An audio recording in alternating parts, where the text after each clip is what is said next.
तो अब हम स्टार्ट करेंगे अबाउट लूप डायूरेटिक्स, ठीक है।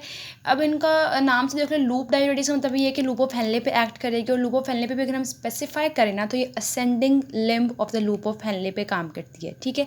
तो किसी भी डायूरेटिक को स्टार्ट करने से पहले उसमें कौन से ड्रग्स आते हैं, किस जो है वो किडनी के नेफ्रॉन के किस पॉइंट पे एक्ट करता है, कौन से ट्रांसपोर्टर को ब्लॉक करता है, अल्टीमेटली उसके फर्दर एक्शन, थेरेप्यूटिक यूजेस है, ये सब कुछ हमने करना होता है।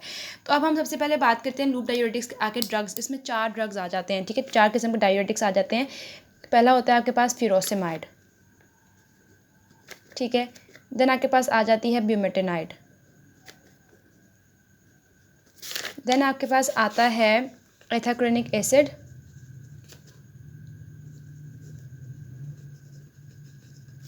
एंड टॉर्सेमाइड,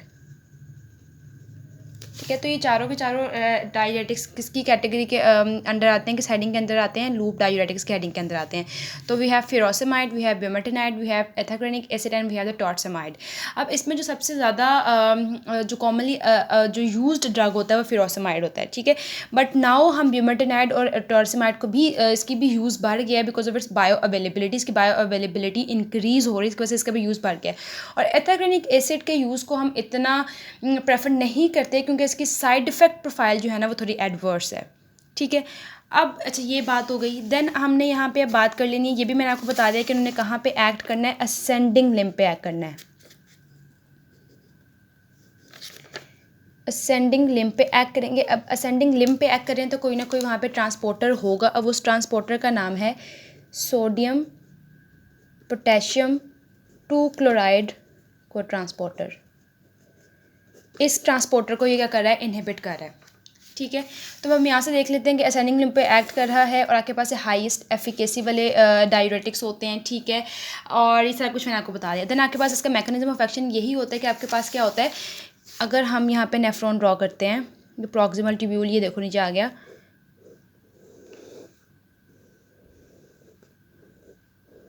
फिर आपके पास यहाँ पे कलेक्टिंग ट्यूब्यूल्स आ जाती हैं। अब देखो यहाँ पे अगर ये है आपके पास है, थोड़ा सा मोटा होता है यहाँ से,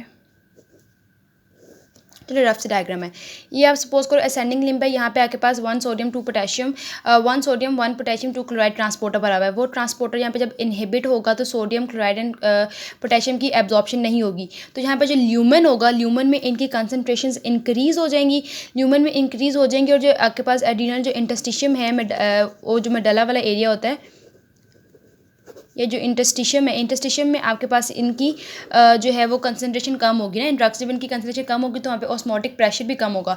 जब इंटरस्टिशियम में ऑस्मोटिक प्रेशर कम होगा तो आपके पास जो डिसेंडिंग लिम्ब से जो वाटर की रीअब्जॉर्प्शन हो रही होती है because of that osmotic pressure, वो भी कम हो जाएगी।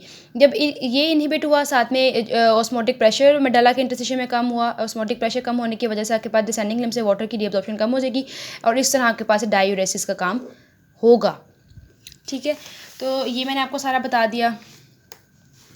अब इसमें एक और बात हो रही थी कि इन एजेंट्स को उन्होंने बोला हुआ है कि इनके पास ग्रेटेस्ट डायूरेटिक इफेक्ट्स होते हैं। ग्रेटेस्ट डायूरेटिक इफेक्ट हैं ऑफ ऑल द डायूरेटिक्स। क्यों? क्योंकि आपके पास असेंडिंग लिम्ब में 25 से 30% of the filter sodium chloride reabsorb होता है। जब 25 से 30% रीअब्जॉर्ब हो रहा है तो वो इस ट्रांसपोर्टर को इनहिबिट करने की वजह से 25 से 30% जो है वो बॉडी से लॉस भी होगा। तो इसका मतलब ये है कि मैक्सिमम डायूरेटिक फंक्शंस होता है लूप डायूरेटिक्स का, ठीक है। उसके बाद आपके पास लूप डायूरेटिक्स के बारे में ये होगा कि जैसे कि थायराइड्स के बारे में बताया था कि प्रॉक्सिमल कॉन्वोल्यूटेड ट्यूब्यूल से वो मस्ट एक्सक्रीट आउट होने चाहिए into the tubular lumen so that कि वो आपके पास असेंडिंग लिम्ब पे जाके काम कर सकें। और एक और चीज़ है जो एंसर्स, सेम वही फंक्शन है थायराइड्स वाला के। एंसर्स क्या करते हैं, प्रोस्टाग्लैंडिन की सिक्रेशन प्रोडक्शन को इनहिबिट करते हैं, जिसकी वजह से जो है वो किडनी का ब्लड फ्लो कम होता है। जब किडनी का ब्लड फ्लो कम होता है तो डायूरेटिक्स का जो है एक्शन वो भी कम हो जाता है, ठीक है, उनकी एक्शन रिड्यूस हो जाता है। देन आपके पास आ जाते हैं एक्शंस ऑफ लूप डायूरेटिक्स। अब इसके 3 एक्शंस हैं। अब हम इसके अगर एक्शंस देखते हैं, पहला एक्शन तो वही सिंपल है हमारे सामने, डायूरेसिस। सेकेंडली इसने आपके पास कैल्शियम की एक्सक्रीशन ज़्यादा करवानी है यूरिन में। थर्डली इसने वीनोडाइलेशन करवानी है, ठीक है। तो आपके पास लूप डायूरेटिक्स का करवाएंगे, जैसे हर डायूरेटिक करवा रहा था लूप डायूरेटिक्स में डायूरेसिस करवाएंगे। लूप डायूरेटिक्स कैल्शियम जो आपके यूरिन है उसमें कैल्शियम की एक्सक्रीशन ज़्यादा करवाएंगे। लूप डायूरेटिक्स वीनोडाइलेशन करवाएंगे। अब देखो थायराइड्स के एक इसका जो है वो एक्शन जो है वो नहीं मिल रहा, वो है कैल्शियम की एक्सक्रीशन, क्योंकि थायराइड्स जो थे वो कैल्शियम की एक्सक्रीशन कम करते थे, लूप डायूरेटिक्स ज़्यादा कर रहे हैं। ठीक है। अब डायूरेसिस, अब इसके डायूरेसिस में एक बहुत इंपॉर्टेंट चार्ट है जो बुक पे बना हुआ है, ये रहा वो चार्ट। ठीक है। अब लूप जो डायूरेटिक्स है वो डायूरेसिस करते हैं। अब वो डायूरेसिस इवन ऐसे लोग जिनमें रीनल फंक्शन पुअर है, मतलब किडनी उतने प्रॉपर्ली काम नहीं कर रही है, वो अदर डायूरेटिक्स उस पर दे रहे हैं, उस पर रिस्पॉन्ड नहीं आ रहा है, तब भी लूप डायूरेटिक्स से हैं वो डायूरेसिस करवाते हैं। मतलब ये इतने एफिशिएंट हैं, इतने इंपॉर्टेंट हैं। देन आपके बात यहाँ पे एक बात होती है कि लूप डायूरेटिक्स से कहा जाता है कि उसकी जो आपके पास रिस्पॉन्स कर्व होती है ना, वो सिग्मोइडल होती है। ये देखो, ये आपके पास है response curve of the loop diuretic, और आपके पास ये सिग्मोइडल है। अब सिग्मोइडल है, उसके 3 पार्ट्स होते हैं। एक डायूरेटिक थ्रेशोल्ड इफेक्ट होता है इसका।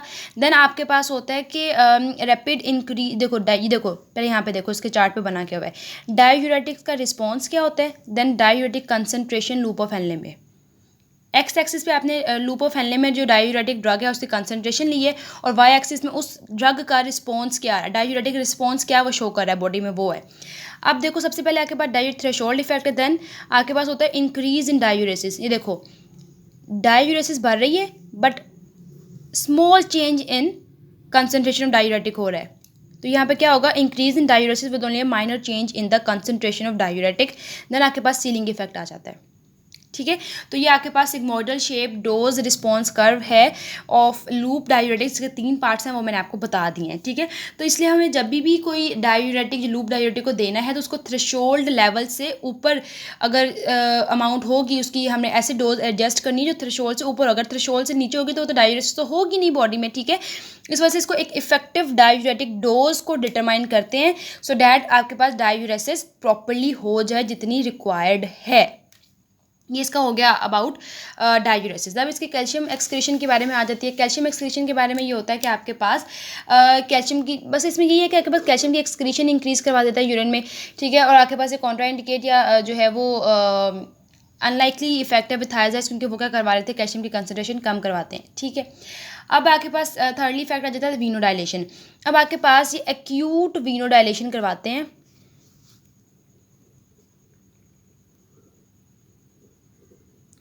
एक्यूट वीनोडाइलेशन करवाने के साथ साथ जो आपके पास लेफ्ट वेंट्रिकल ऑफ हार्ट है ना, उसका जो फिलिंग प्रेशर होगा, मतलब जिस प्रेशर से वो वेंट्रिकल फिल करता है उसका फिलिंग प्रेशर भी कम कर देते हैं। ठीक है। एक तो एक्यूट वीनोडाइलेशन है, देन लेफ्ट वेंट्रिकल का जो फिलिंग प्रेशर है वो कम कर रहे हैं। देन आपके पास प्रोस्टाग्लैंडिन की सिंथेसिस, मैं पीजी लिख रही हूँ यहाँ पे, इंक्रीज हो रही है प्रोस्टाग्लैंडिन की सिंथेसिस। ये भी कौन करवा रहे हैं, लूप डायूरेटिक्स करवाते हैं। तो acute venodilation left ventricular filling pressure को डिक्रीज करते हैं। देन आपके पास प्रोस्टाग्लैंडिन की सिंथेसिस को इंक्रीज कर, जब प्रोस्टाग्लैंडिन की सिंथेसिस इंक्रीज करती है तो किडनी का ब्लड फ्लो बढ़ता है। ठीक है। तो वो एक नॉर्मल एक पॉजिटिव रिस्पॉन्स है। ये हो गए इसके एक्शंस। अब बात करेंगे हम इसके थेराप्यूटिक यूजेस की। थेराप्यूटिक यूजेस इसमें हम कब किन पेशेंट्स में हमने लूप डायूरेटिक्स देने हैं, वो भी हमारे पास 3 कंडीशंस होती हैं। एडिमा वाले पेशेंट में देंगे, हाइपरकैल्सीमिया वाले पेशेंट में देंगे, हाइपरकलीमिया वाले पेशेंट में देंगे। ठीक है। अब इसमें तुम लोग हाइपरकैल्सीमिया और हाइपरकलीमिया तो ऐसे समझ लो कि आपके पास, क्योंकि सोडियम पोटेशियम क्लोराइड पे एक्ट कर रहा होता है, जब उसको इनहिबिट करता है तो पोटेशियम का बॉडी से जो है वो एक्सक्रीज आउट होगा। तो हाइपरकलीमिया की कंडीशन तो इस तरह जो है वो ट्रीट आउट हो गई। हाइपरकैल्सीमिया क्यों करवा रहा है, ये देखो आपके पास क्या था, क्यों हम इसको हाइपरकैल्सीमिया वाले पेशेंट में देंगे, क्योंकि ये कैल्शियम की एक्सक्रीशन ज़्यादा करवा देता है यूरिन में। ठीक है। अब एडिमा पे आ जाते हैं। अब एडिमा के लिए एक इंपॉर्टेंट लफ्ज़ यहाँ पे लिखा हुआ है जिसको मैंने हाईलाइट भी किया है, it is a drug of choice. Pulmonary oedema हो या पेरिफेरल एडिमा हो, पेरिफेरल एडिमा में भी चाहे वो एक्यूट हो चाहे क्रॉनिक हो, उसमें हमने ड्रग ऑफ चॉइस क्या है हमारे पास, लूप डायूरेटिक्स। तो लूप डायूरेटिक्स को हमने चाहे पल्मोनरी एडिमा हो चाहे हमारे पास एक्यूट या क्रॉनिक पेरिफेरल एडिमा हो, उसमें हमारे पास जो ड्रग ऑफ चॉइस है वो लूप डायूरेटिक्स है। और एडिमा क्यों होता है, या तो हार्ट फेलियर हो जाता है या किडनी का कोई इम्पेयरमेंट हो जाती है। ठीक है। अब इनको हम ड्रग ऑफ चॉइस क्यों कहते हैं, क्योंकि आपके पास देखो ये थोड़ी लीथल कंडीशंस हैं जो है जिनको प्रॉपर्ली फ़ौरन से हमें ट्रीट करना ज़रूरी है, वरना patient towards death towards mortality जा रहा होता है। तो हमने यहाँ पे क्या करना है कि इनका क्यों हम इनको ड्रग ऑफ चॉइस ले रहे हैं, क्योंकि इनका रैपिड ऑनसेट ऑफ एक्शन है, ठीक है। और कब ऑनसेट ऑफ एक्शन रैपिड हो, जब हम इनको इंट्रावीनसली देते हैं। तो इन ड्रग्स को इंट्रावीनसली दो तो इनका ऑनसेट ऑफ एक्शन रैपिड होता है, ठीक है। दैट्स वाई इनको हम एम्बुलेंस सिचुएशंस में यूज़ करते हैं, जैसे एक्यूट पल्मोनरी एडिमा। तो ये इसको हो गया थेराप्यूटिक यूजेस क्या थे, एडिमा, हाइपरकैल्सीमिया एंड हाइपरकैलीमिया। अब आ जाते हैं इसके फार्माकोकाइनेटिक्स। फार्माकोकाइनेटिक्स में ये है कि हम लूप डायरेटिक्स को तो इसको एक स्टोरी टाइप अगर आप लोग समझो, देखो इसको हम ओरली भी ले सकते हैं, इसको हम पैरेंट्रली मतलब बॉडी में इंजेक्टेबल फॉर्म में भी ले सकते हैं। और एक और बात और चीज़ें इसमें बताई हुई है कि आपके पास जो फिरोसेमाइड थी ना, फिरोसेमाइड की बायो अवेलेबिलिटी अनप्रिडिक्टेबल होती है, या वो 10% से 90% की रेंज में होती है, कि किसी पेशेंट्स में 10% होगी, 20, 30, 40, 10% से 90% बायो अवेलेबिलिटी रेंज है। इसके अलावा जो ब्यूमेटाइड और टॉर्सेमाइड है ना, उनकी बायो अवेलेबिलिटी जो है वो 80 to 100% है, ठीक है। जिसकी वजह से हम उसको प्रेफर करते हैं कि वो ओरल थेरेपी में हम ये एजेंट्स ले लें। डेट्स वाई मैंने आपको बताया था ना कि ब्यूमेटाइड और टॉर्सेमाइड की बायो अवेलेबिलिटी बढ़ गई है, उसकी वजह से हम इनको यूज़ जो है वो ज़्यादा यूज़ होते हैं अब ये, ठीक है। और जो मैंने लेक्चर के शुरू में बताया था आपको, तो देखो कितनी बायो अवेलेबिलिटी है इसकी, 80 to 100%, जिसकी वजह से हम इसको ओरल थेरेपी में प्रेफर करते हैं। और अब ड्यूरेशन ऑफ एक्शन देखो, ड्यूरेशन ऑफ एक्शन फिरोसेमाइड और ब्यूमेटाइड इन दोनों का 6 आवर्स होता है, और इनसे ज़्यादा होता है टॉर्सेमाइड का, ठीक है।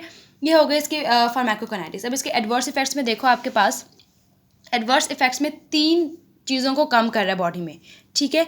एक तो ब्लड वॉल्यूम कम करेगा, जिसे हम कहते हैं एक्यूट हाइपोवोलीमिया। फिर आपके पास हाइपोकैलीमिया कर रहा है, मतलब पोटेशियम की कंसंट्रेशन कम कर रहा है। देन हाइपोमैग्नीसीमिया कर रहा है, कि मैग्नीशियम की कंसंट्रेशन भी बॉडी में कम कर रहा है। अब देखो एक पॉइंट यहाँ पे ज़हन में आएगा कि हाइपोकैल्सीमिया जो कैल्शियम को भी तो यूरिन में एक्सक्रीट आउट करवाता है, तो फिर क्यों वहाँ पे जो है वो हाइपोकैल्सीमिया क्यों नहीं ये कोज कर रहा है। हाइपोकैल्सीमिया ये कोज नहीं करता है, बिकॉज कैल्शियम आपके पास डिस्टल कॉन्वोल्यूटेड ट्यूब्यूल से जाके रीएब्जॉर्ब हो जाती है, ठीक है। डिस्टल कॉन्वोल्यूटेड ट्यूब्यूल से कैल्शियम रीअब्जॉर्ब होती है, तो जो ये हाइपोकैल्सीमिया कोज करता है वो कंपनसेट हो जाता है। देन आपके पास और इसने क्या करना है, ऑटोटॉक्सिसिटी कोज करनी है इसने, ठीक है, हियरिंग लॉस। देन आखिर वाला जो इसका एक साइड इफेक्ट है वो है हाइपर यूरिसीमिया, यूरिक एसिड की कंसंट्रेशन बॉडी में बढ़ा देता है। अब एक्यूट हाइपोवोलीमिया, क्योंकि ये डायूरेसिस करवा रहा है जो है हमारी बॉडी में से वाटर को एक्सक्रीट बाहर करवा, इसके से क्या हो जाएगा, हाइपोवोलीमिया हो जाएगा, जिसकी वजह से hypotension, shock and even cardiac arrhythmias भी हो सकते हैं।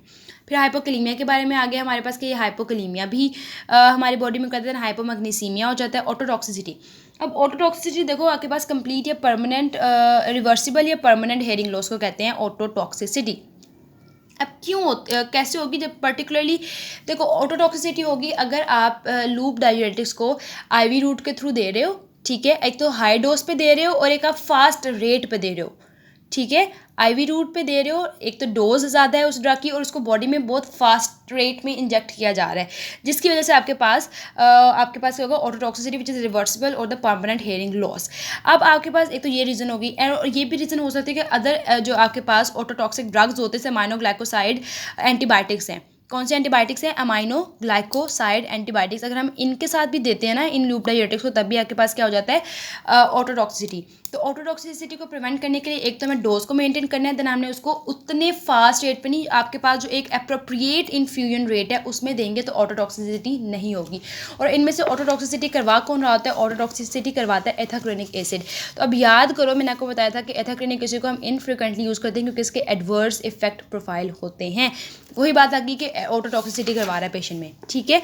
तो ethacrynic acid most likely to cause ototoxicity, ठीक है। उसके अलावा आपके पास इवन वर्टिगो भी हो जाता है, ठीक है। देन लास्टली इसका जो आपके पास था एडवर्स इफेक्ट वो था हाइपर यूरिसीमिया। क्यों हाइपर यूरिसीमिया हो रहा है, क्योंकि आपके पास लूप डायूरेटिक्स compete करते हैं with uric acid. Loop diuretics जो डायूरेटिक्स हैं और यूरिक एसिड compete कर रहे होते हैं फॉर सिक्रीशन, ठीक है। रीनल सिक्रीटरी सिस्टम्स में ये इनकी कंपटीशन चल रहा होता है, इसके वजह से लूप डायूरेटिक्स जीत जाते हैं, वो सिक्रीट हो जाते हैं और यूरिक एसिड नहीं हो पाता, जिसकी वजह से यूरिक एसिड की कंसनट्रेशन बॉडी में ज़्यादा हो जाती है और गाउटी अटैक्स होते हैं, ठीक है। तो ये हो गया अबाउट सब कुछ लूप डायूरेटिक्स।